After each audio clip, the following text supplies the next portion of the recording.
Hello, class. This is Professor Blankenship again, and today we're going to talk about chapters 3 and 4, which focuses on the stakeholder perspective, stakeholder engagement, stakeholder management, stakeholder responsibility, those type of things. Now, in the textbook, it focuses on telling us that stakeholders are put into three different categories. There's the organizational stakeholder, which are the people that work for the company, the employees, the leadership team, what we call internal stakeholders. Then there's the economic stakeholders, and those are people who are like our consumers that purchase our products or the services that we provide, the shareholders that might have a vested interest into the stock of the company, and even our competitors who often keep an eye on things and watching the competition all the time. So those are considered economic stakeholders. And then there's the societal stakeholders, and that's the ones that are really your local communities, um, those people who have a vested interest in your organization and maybe what you're doing, possibly the local media, whether it's the newspapers, the radio stations, the television stations in your local market, maybe the government officials who have some influence on the laws and the regulations and that type of thing of your organization. So again, those are the different types of stakeholders. We all are stakeholders. You've got interest in certain companies, as I do. So everybody is a stakeholder to some degree or form or fashion. Um, so I will tell you that companies, they can't satisfy all the stakeholders, unfortunately. And there's a lot of voices out there, so they have to sort of help prioritize. Who are those stakeholders that we want to engage with, at least as a priority today. And so there's constant views of that going on from within organizations. Um, so a lot of times it's what's being focused on at that time. You've got to consider your organizational strategy. That's an important part of it. What are the issues of the day, for instance, the social issues, maybe social justice issues that you might be hearing on the news that companies are having to deal with on a daily basis. We really need to know what motivates the stakeholders and are they willing to act. If they're really serious stakeholders, they will let you know that, and that's something you have to deal with as an organization and the management team of that organization. So again, those are just some ways that engagement with the stakeholders.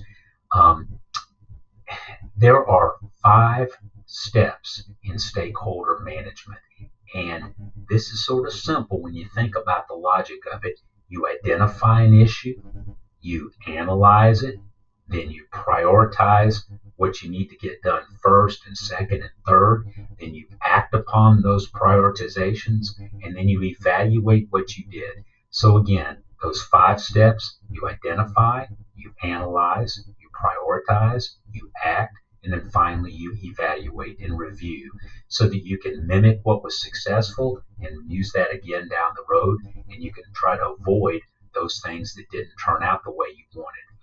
Um, Corporate stakeholder responsibility is something you need to know about. And that's, in addition to companies listening to the stakeholders have a responsibility to hold companies accountable, okay, for their actions.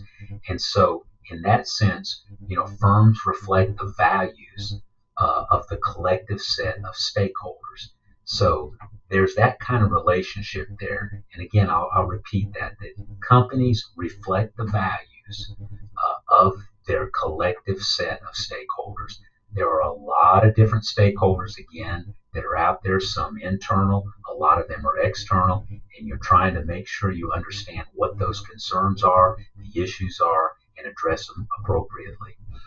Um, as you all know, firms are designed to make a profit.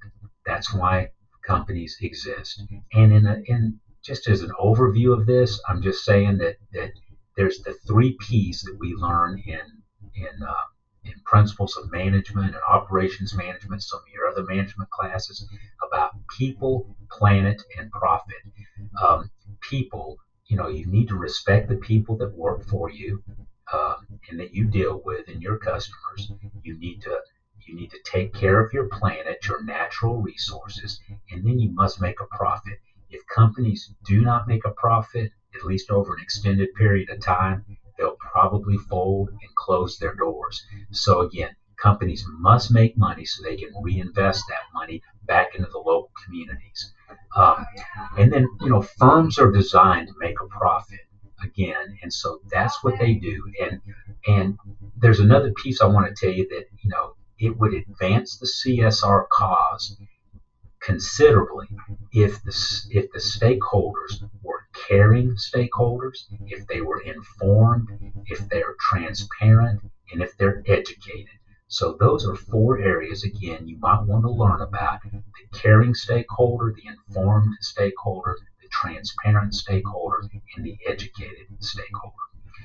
And I just want to wrap up today's discussion again with the chapter 3 and chapter 4 when we hone in on the assignment this week. The assignment is a reflection paper from a TED Talk from a guy named Arett Van Heerden. And Arett's a personal friend of mine. I reported to him when I worked served on the board of directors of the Fair Labor Association. Arett oversaw the FLA. He was the president and CEO from its inception back in 1999 up until around the 2015 timeframe. So he took that organization to the status it is today. It is a very well-known, well-respected organization when it comes to corporate social responsibility around the globe.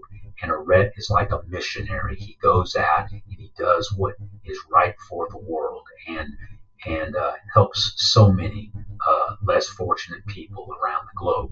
And so Arett will give a very compelling presentation at this TED Talk.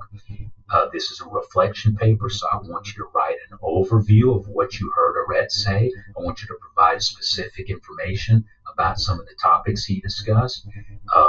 I want you to share with me your key takeaways through a self-reflective analysis. How did this video impact you as an individual? And then, of course, I want you to follow the directions closely so you can get the best possible grade you can. So again, the reflection paper is the assignment due this week. And again, I'll just wrap up by saying that stakeholder engagement is a critical part to the success of any organization.